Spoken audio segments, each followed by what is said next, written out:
Okay, let's start our guided practice. This is what you'll see in the book. And so I made you a slide that has this exact same thing on it. Again, I would prefer that you use the tools in Seesaw to fill in this guided practice along with me.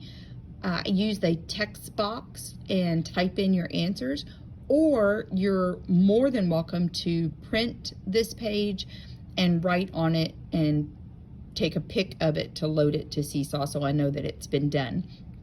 Either way, we as the 5th grade math team are trying to give you some options because some people prefer paper, and that's fine too. So let's take a look. This is guided practice that we would do in our classroom together. We would start by, it does give you the chart and you have your notes to refer to. So make sure you do that when you're taking a look at how to write the numbers, that you are using that place value chart that you copy down. It will definitely be a huge help. So let's take a look. Guided practice number 1 says in 1 and 2, write each number in standard form. Well, we know from our vocabulary that standard form just means regular numbers, but we might want to use our place value chart and see that 40 billion, see here is that comma that says billion, so we'll have 40 billion, and we only have 48 million, so there's no 100 millions, but there is 48, and the comma says millions. So when we write this, we don't just leave it like that. We have to fill in those place values and let everybody know that there is 0 in those places.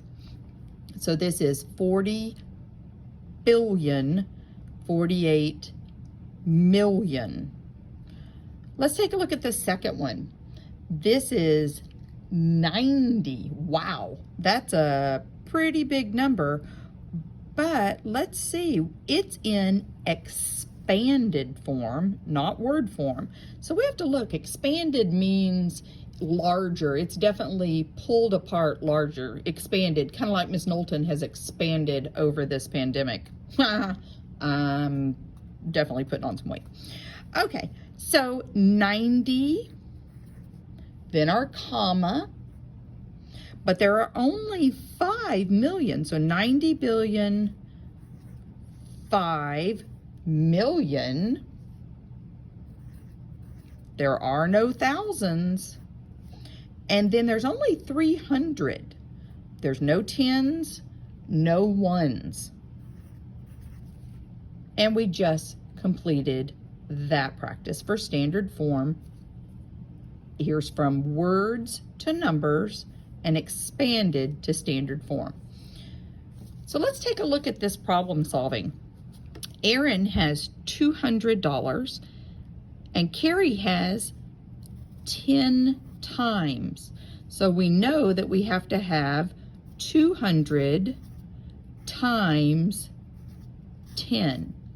And we know how to do that, especially from 4th grade. So what is 200 times 10? Well, let's see. 0, 0, 0. Then we move over. We are working in the tens place, so we start in the tens place. That is still 0, 0, 2.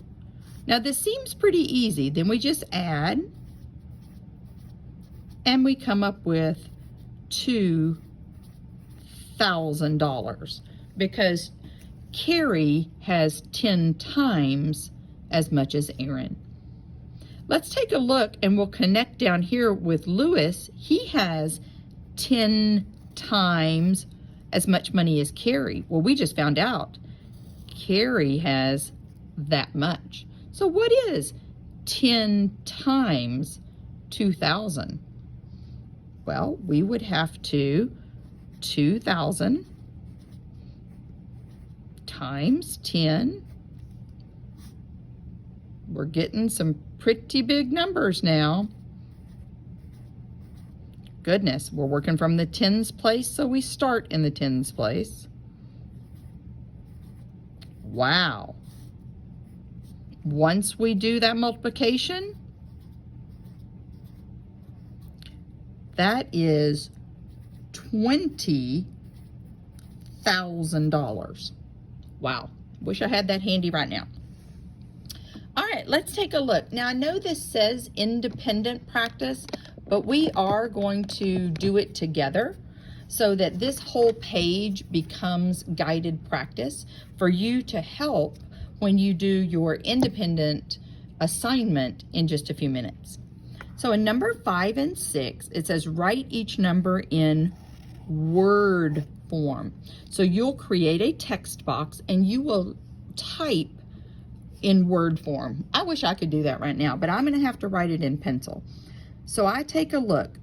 I look at this number. Well, it's 18. That's easy enough. That is 18.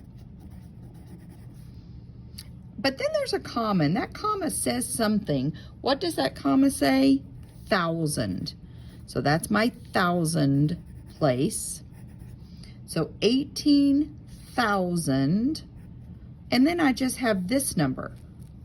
345.